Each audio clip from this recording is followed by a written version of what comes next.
The doctors would tell me, you're at a very high risk of suicide.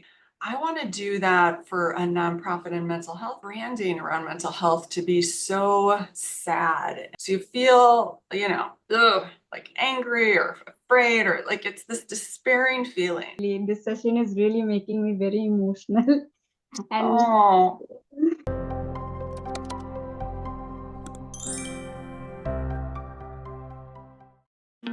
Welcome to Global Business Line, the international platform for innovation, leadership, and success. From our global magazine to podcasts, events, and prestigious awards, we bring you the stories and opportunities shaping the future of business. Tune in and enjoy with Sneha Gupta. This episode of the Global Business Line podcast is brought to you in association with Rich Webs, your one-stop solution for all IT needs. hello everyone, welcome to the Global Business Line podcast with Sneha Gupta. Thank you for tuning in. Today we are excited to explore the power of hope in entrepreneurship and building hopeful mindset for personal and professional growth. We are joined by Kathryn Goetzke, an inspiring figure in mental health advocacy, Chief Hope Officer at the Sign Hope Company, and UN representative for the World Federation for Mental Health. Kathryn's work with hopeful minds and hopeful cities has empowered countless individuals around the world. Kathryn, thank you so much for joining us. Welcome to the show. Thank you. Thanks so much for having me. And thank you to all the listeners for tuning in. It's great to be here to talk today about my favorite subject in the world, which is hope. Okay, so I think, Kathryn, this is our third meeting, and I'm very excited. Yes, thank you. Me too. Okay. Kathryn, can you share how your journey led you to become a hope scientist? Absolutely. Because it is Uh, something new and very interesting. Thank you. Yes, I never would have expected it in my youth. I always thought I always knew I would run a company and a nonprofit, or I did at least when I was in graduate school. I wrote a mission and vision statement around it. I actually forgot that I had written that, and I found it recently. So it's kind of funny when I think back, and the power of writing down what you want in your future it's such a powerful exercise to go through. But I came into hope really through the lens of hopelessness. Actually, I have a personal history of anxiety, depression, ADHD, PTSD. I have a suicide attempt in my 20s. When I was 18, a freshman at the University of Iowa, my dad died by suicide. I was super, super close with him, and it was a really hard experience to go through. And, I'd spent much of my time trying to support and help him. Again, we were really close. He was a business banker. He taught me really everything I know about business, or so much of what I know.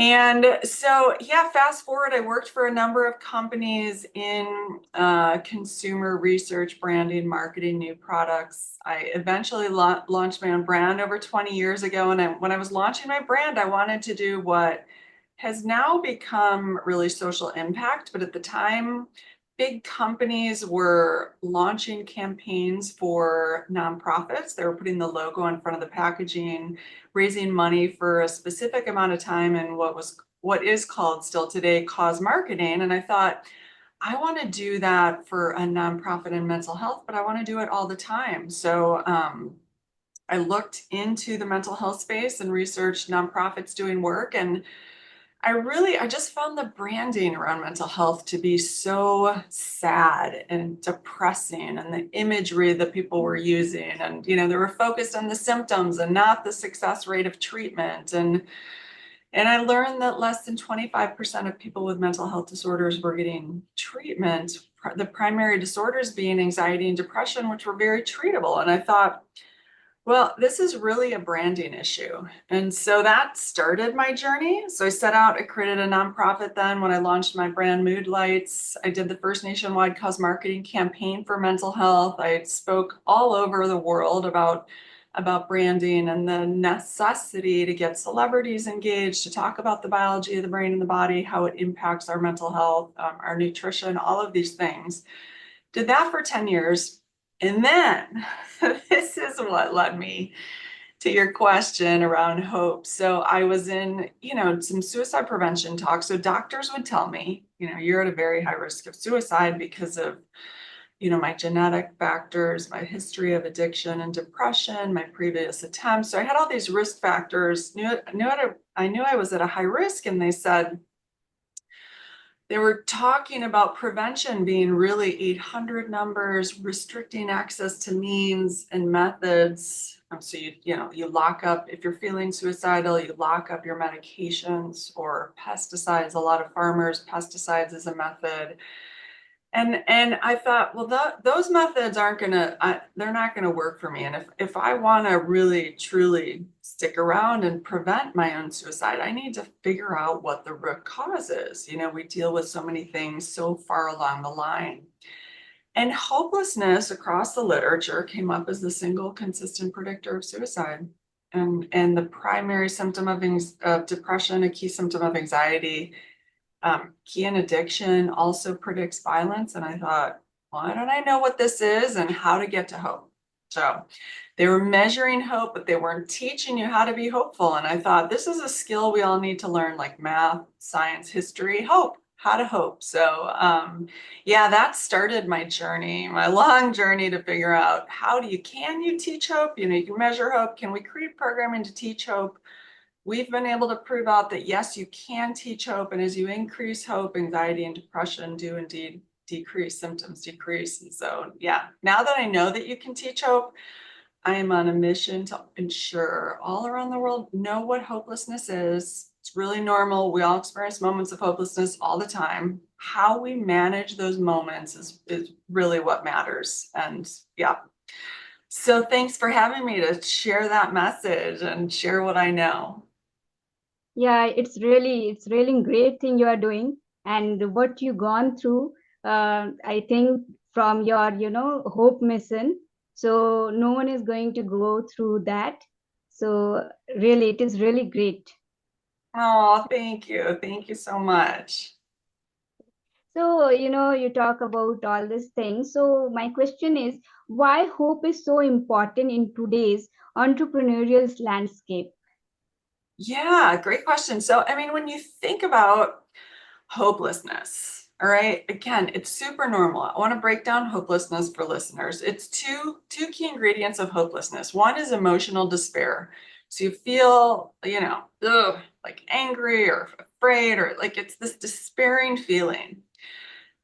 And then you experience a sense of helplessness, so powerlessness about doing anything. And so those moments really crop up quite frequently. In normal life, there are so many challenges. If you get cut off in traffic, you might experience the moments of hopelessness, or if you get a poor grade on a test, or if you break up with someone, or a financial situation, or if you get a medical diagnosis. There are like so many reasons. And especially if we think about what other people say to us or what they do, of course we experience an emotional moment of despair and a sense of helplessness because we can't control other people.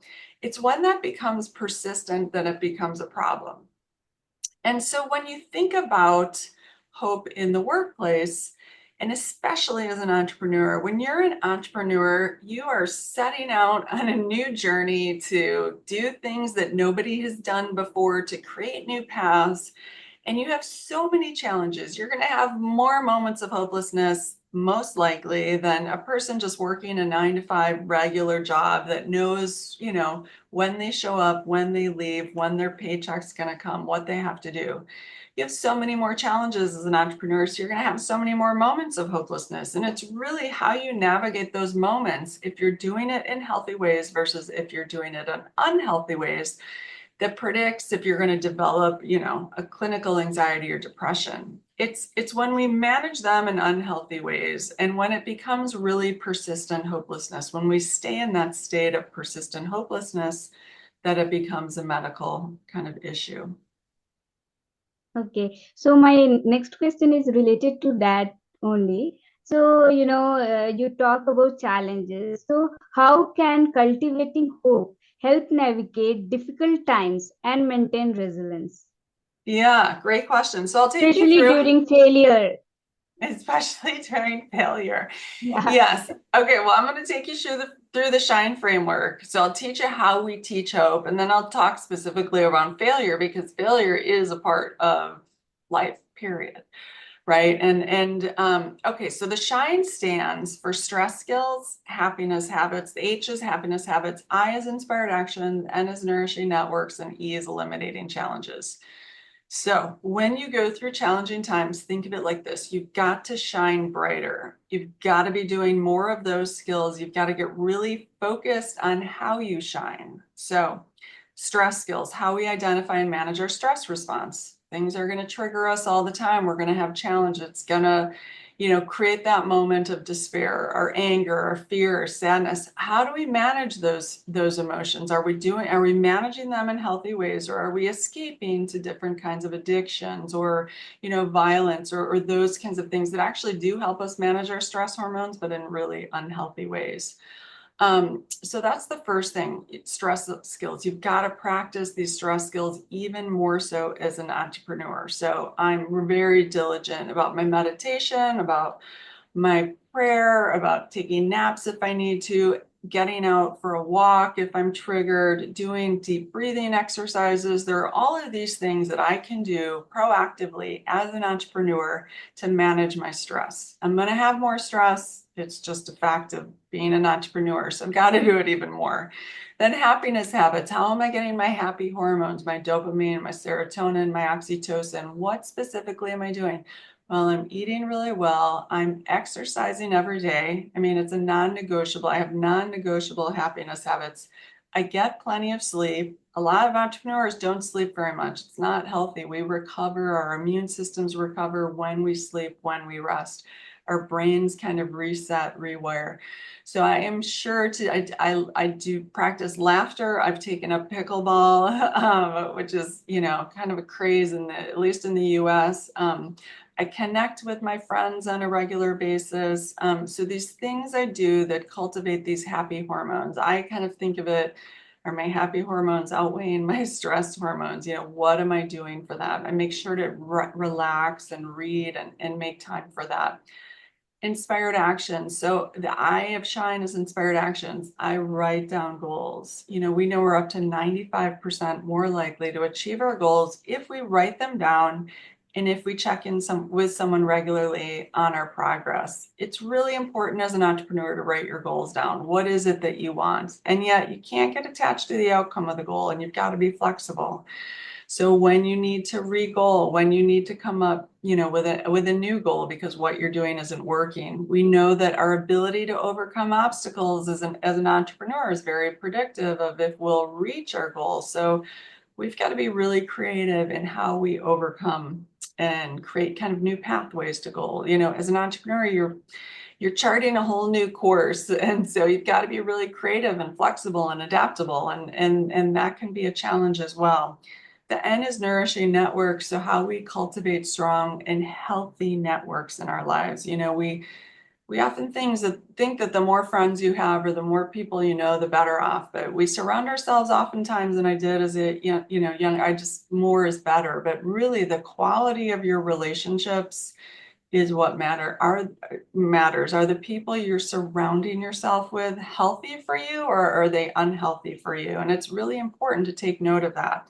And then if you go back to thinking about goals, writing down goals and checking with someone regularly, as an entrepreneur, you're going to need support. So you're going to need to build a support system, people that can help you come up with new ways around obstacles. So joining clubs and surrounding yourself with other entrepreneurs and being able to brainstorm with people and have people help you get out of that stuck time is really important. I think as well as an entrepreneur, chunking down your goals into small, manageable, bit-sized pieces. Because if a goal is too big, it can overwhelm us and it can get us stuck in that sense of helplessness. But when we start to chunk it down into little tiny things, and like especially the things you don't like to do as an entrepreneur, I mean, the financial part of being an entrepreneur, I don't like it, the books and all of that. And so I do it in really small doses, and then it's more palatable for me. And I take one small step, and then as I do one step, I start taking more steps. So that's really been very helpful for me as an entrepreneur. And then the E in shine is eliminating challenges. And these are the thinking patterns that get in the way of our ability to hope. So rumination about the past. If we fail at something as an entrepreneur, going over and over it again in your mind is not helpful. Worrying about things in the future is not helpful unless you can actually control them and have power over them. Internalizing failure, which is, what you brought up earlier. We all fail, and I know there's a lot of talk around failure and fail forward and failure is good and all of that. But one thing that I don't hear as much in the discussion is what happens when we fail, or what can happen if we're not careful, is we can internalize that failure. And so we can think we fail at a goal or a company or a task or something, and we can think, or a test. This is a big challenge especially with young kids. I'm a failure. This thing I did failed, and so that means I'm a failure.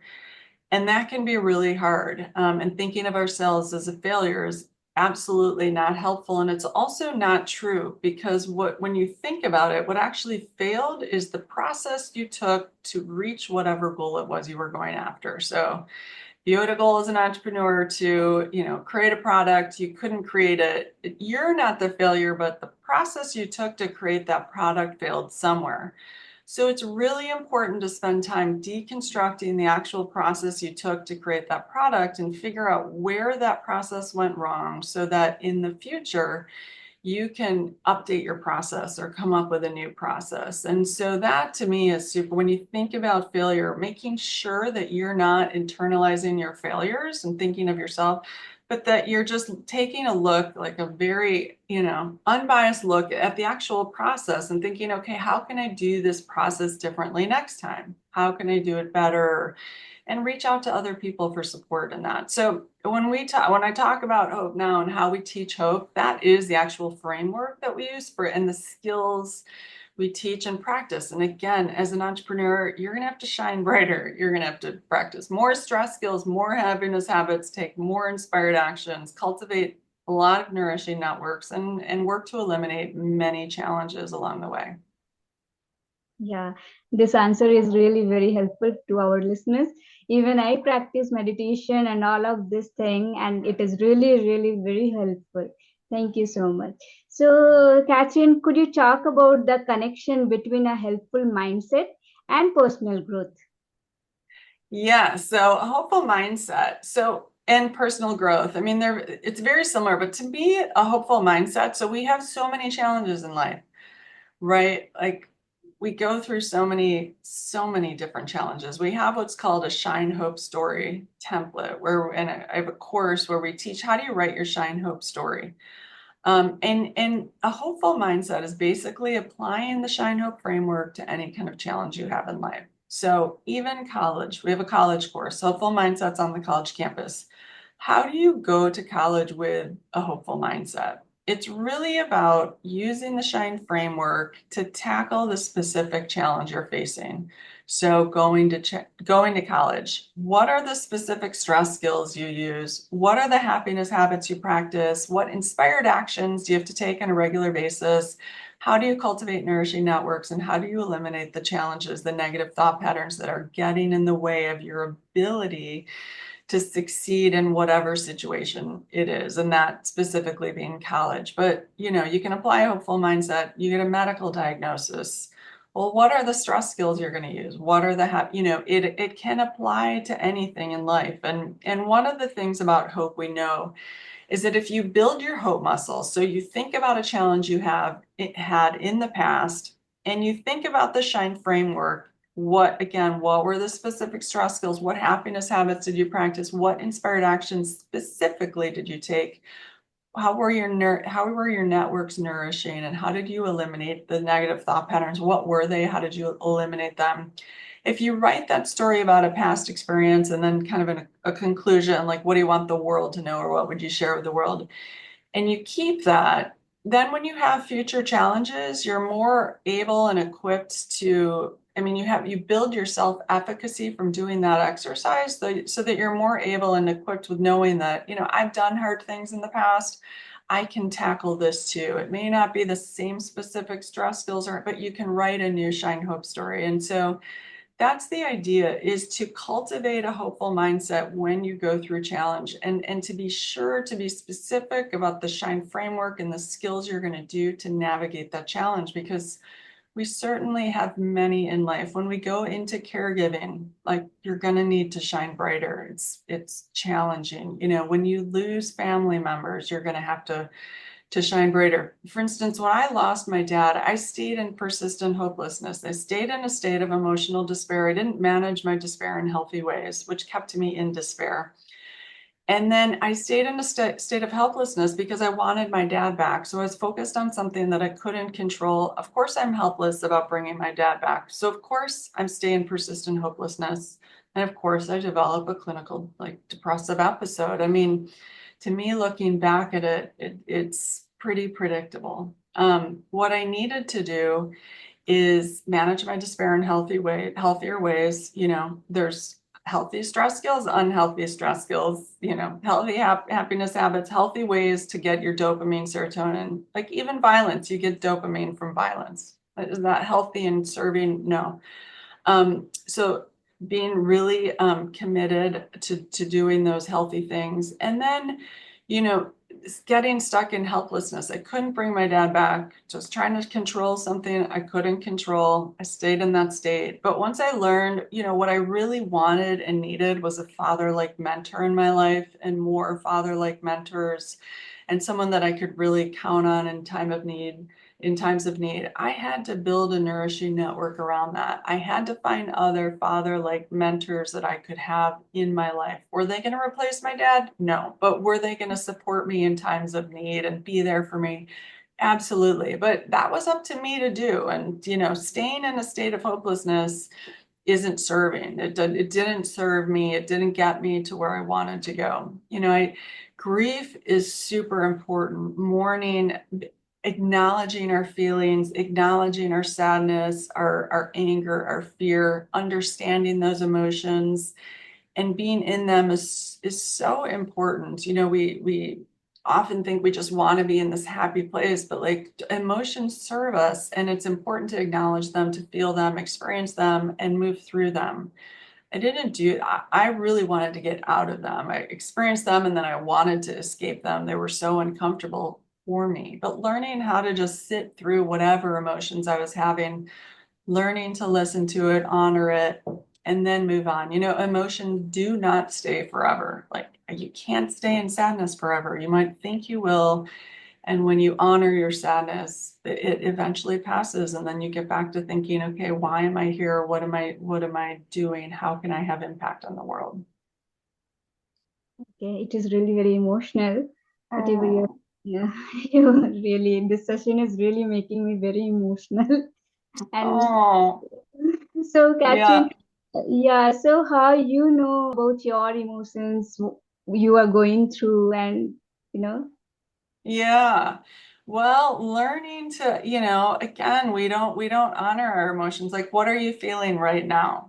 It's important to honor it, and so learning how to listen to myself and to identify what emotions I'm even feeling.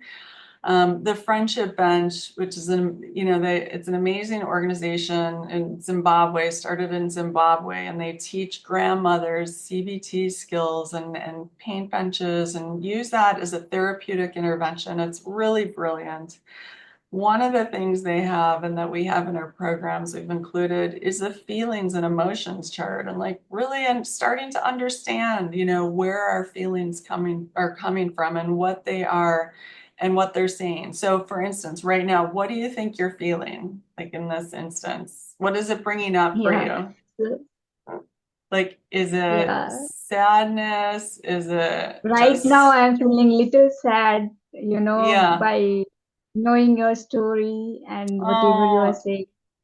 yeah, the But empathy. it's really good that you came out of that and you're doing such a great thing.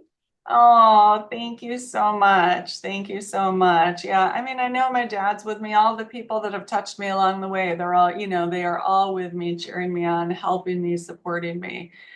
And that's the thing. I mean, we want to make it easier for other people, going through hard times or challenges, figuring out ways to navigate it in healthier ways that don't prolong the pain. When we choose addictions or violence or self-harm or um, that just prolongs the pain until we can learn to really sit with whatever emotions we're having and honor those emotions and then learn how to move through them and get to the kind of the next stage. So it's really, it means a lot to me to be sharing this message. So I'm grateful for the platform and the opportunity to do so. Okay. So to all the listeners, it's, you have to surround yourself with good people and you have to share your feelings, right, Kathryn? Yeah. Yes, absolutely. And as an entrepreneur, we don't, we don't necessarily do that. And yet, yes, it is. It's so important. And to be able to move through them. I mean, we have team meetings every week and we talk about, stress is a part of life. Like, how are we managing our stress? What stress skills are we using? We brainstorm, unique ways to use it. As an entrepreneur, you're going to be leading a team and you're leading other people, and it's going to be frustrating and it's going to be sad when you don't get deals, and it's going to make you, you might be angry when and it's okay to honor those feelings in ways that are healthy so that you're not lashing out at your team members or, shutting down or whatever, but that you start to provide a space to honor them in healthier ways. And then, it's not just being an entrepreneur in business. You also have a family life and a personal life, and things are going to be Yeah, going on definitely. there.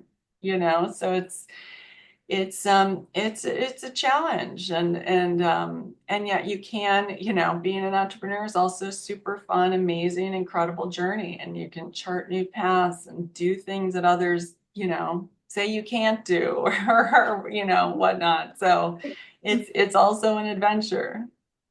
Yeah, definitely. And the most important thing, take out time for yourself.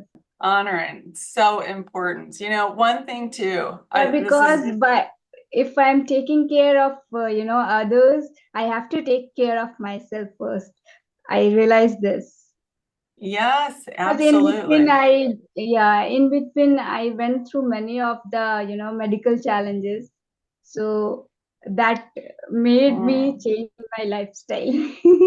Yeah, they show, if you don't take care of yourself, it'll start to pop up and show, yes, and force you to take care of yourself. And it becomes much harder. Absolutely. One of the things too, we have when we're triggered by things in our environment. So someone says something or does something and it triggers an emotional response. When our stress hormones, it takes a full 90 seconds for our stress hormones to cycle through our body. That's why the first stress skill we talk about is the 90-second pause. It's 90 seconds and we're in our downstairs brain. So if you're in a really highly emotional state, you're likely in your downstairs brain and you can't think, you can't problem solve, you can't create, you can't collaborate, because that's all in your upstairs brain. That's why we teach stress skills. How do we kind of navigate our downstairs brain in healthier ways? And how do we get back into our upstairs brain? Because when you think about being an entrepreneur, all of the solutions to your problems are in your upstairs brain. All of the problem solving capabilities are from your higher upstairs brain, and you can't be upstairs and downstairs at the same time. So if you're angry and if you're frustrated and if you're super sad, you're not going to be able to come up with the solutions that you need, which is why for me, taking care of my emotions, getting back into my upstairs brain is always my first priority as an entrepreneur, because I can't come up with the solutions that my brain can't access that critical thinking and problem solving that it needs to solve the many challenges that we have as entrepreneurs. It can't do that from that downstairs brain. So it's so good that you're learning to take care of yourself because we can't do it as an entrepreneur. You can't run a business from your Yeah, downstairs brain. You've yeah. got to be upstairs and you've got to do whatever it takes to get upstairs. Mhm. Yeah. So, Catherine, mental health is growing focus in the business world. How can leaders actively promote mental well-being for themselves and their teams? Yeah, absolutely. Well, I do a lot of talks now in the workplace around hope. So there's a hope scale. You can measure how hopeful you are. So if you go to the Shine Hope Company, there's a link to measure your hope. There's an adult hope scale and there's a children's hope scale. And through all our programming, we have people measure it pre and post, like before and then after. And what I teach about hope is that it changes all the time, and especially depending on what's going on in our life or what's happening. And so you've got to practice more shine skills, the more challenges you have. It's a different approach for workplace mental health because it comes from a place of building your hope muscle, and everyone needs to learn how to do this. So you don't take people out, you don't wait till people are sick, you don't wait till there's a problem. It's a proactive approach to workplace mental health. And hope, again, is a protective factor for anxiety and depression and addiction. So the higher we can get people in hope scores, the less likely they are to have anxiety, depression, which are the two most common mental health disorders in the world. So that to me is a strategy. So you teach your entire workplace around hope, and then you make sure they know where to go for support if they need it without, saying I mean, therapy is good for anyone. When you think about cultivating healthy networks and learning how to process emotions, therapists can help you do that. And there's nothing wrong with that. It doesn't mean you're sick or there's a problem.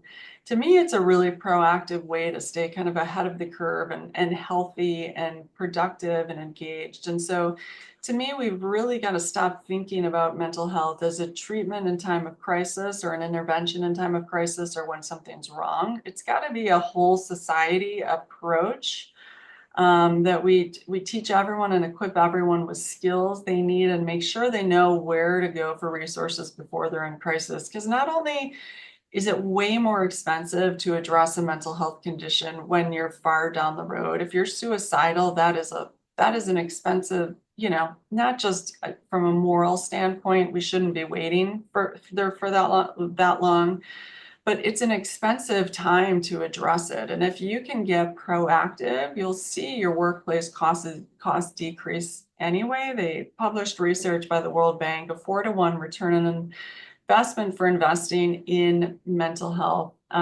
interventions. And to me, think about the return on investment for prevention. If we start preventing anxiety and disorder from occurring in the first place, it's really hard to put even a number. They've tried, I think with kids, they found 18-to-1, and there was a study in a talk that I just heard a couple $100 to 1. And I would say it's even more than that. I mean, you just think of just doing a little bit of prevention work and getting people support before they're in crisis. So to me, it's a whole company approach. So many of society's issues we wait to address when there is a massive challenge and problem. It's just the most expensive time. And if you're a smart business person and you care about return on investment and you care about your bottom line, then you're going to invest in these things. There was also a recent study that over half of parents were missing a day of work a month due to their child's mental health. And so when you think about mental health in the workplace and providing solutions for your employees, also think and consider providing something for their children and their families and things they can do in the family system, because they're going to be missing, just because it's not a child working at your company doesn't mean it's not going to affect your company and your company's bottom line. It's missing a day of work a month, plus all of the phone calls and thinking about their children and, loss of productivity. So it's much greater now than just the employee's mental health. It's society's mental health that's going to really impact businesses. So it's important to invest. Okay. So, Catherine, you have worked with initiatives like Hopeful Cities, right? Yeah. Yeah. So, could you please tell something about that? Yes. So yeah, I've been working on Hope for a long time, and I created a company, and I just kind of branded the company last year and created the business model and plan for how we're going to activate Hope throughout a city. So started thinking about it during the pandemic, and we worked on Reno, Nevada to activate, I had youth programming at the time, but I didn't have programming for any populations other than these youth. And so I've worked diligently the last several years. We've created lots of programs. So we now have a teen program that's peer-to-peer. We have a college course that we just published some research on this college course about Hope pre and post the course.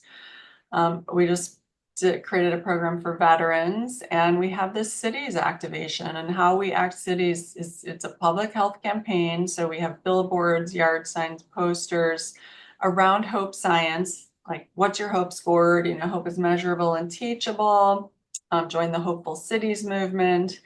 And we create landing pages for cities, and the QR codes is on all of the public health materials. And so people can then scan the QR code and go to a page on our website on Hopeful Cities and find resources that are available in that area for increasing hope. So the My Shine Hope Story template, the teen program, the youth programming, we have a parent's guide, how do you use hope language at home?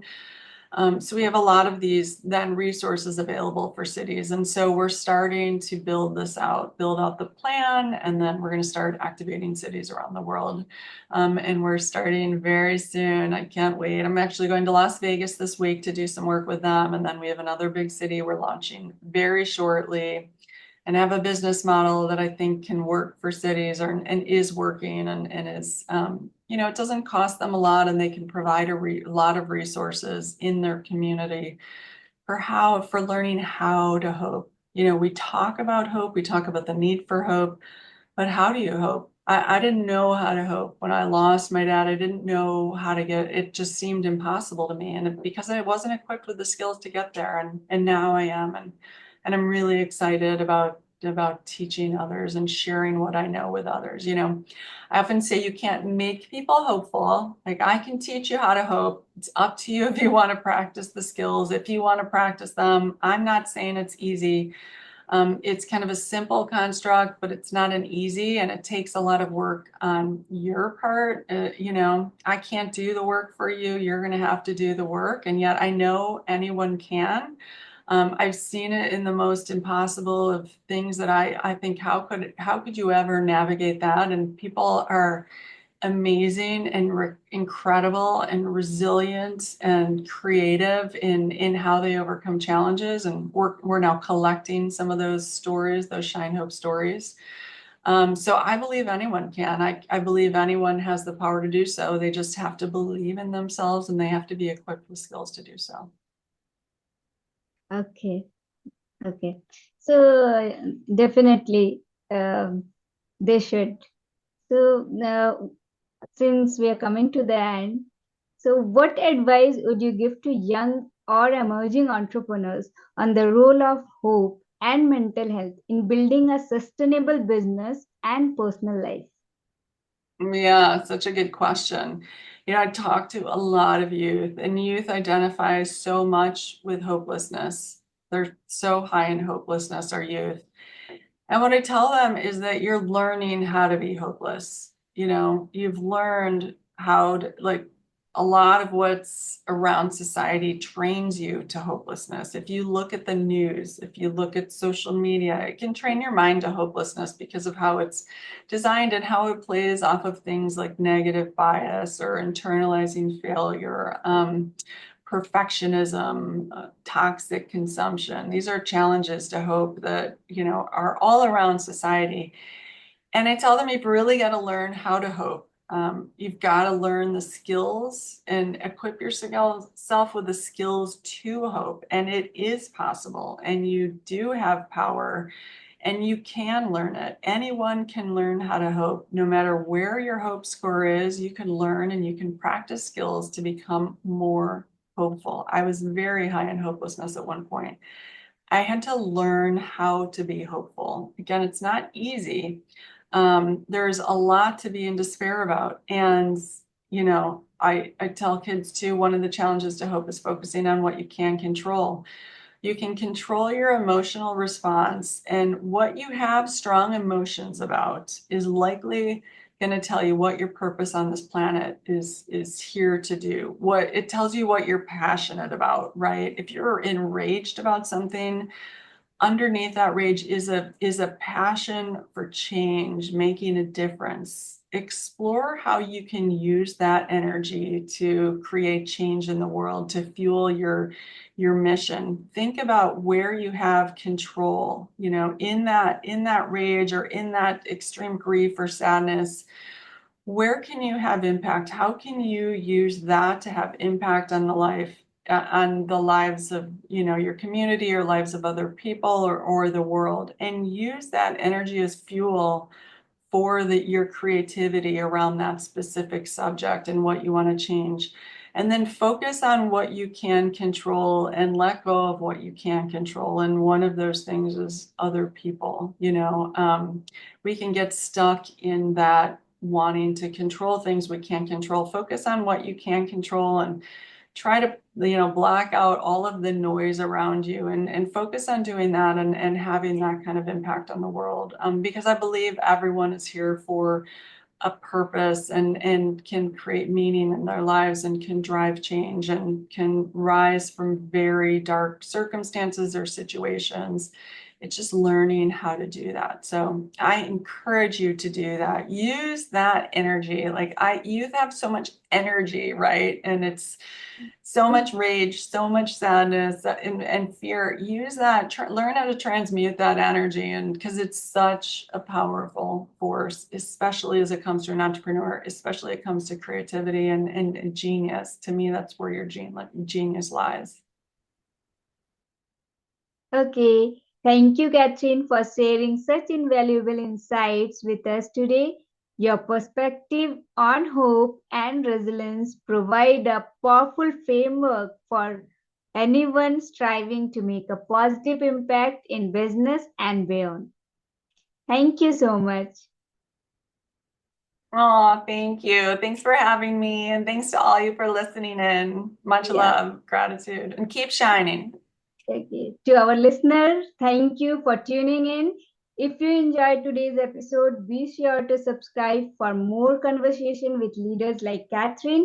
Remember, keep your hopes high and let your resilience drive you forward. Until next time, keep learning and keep growing. Thank you.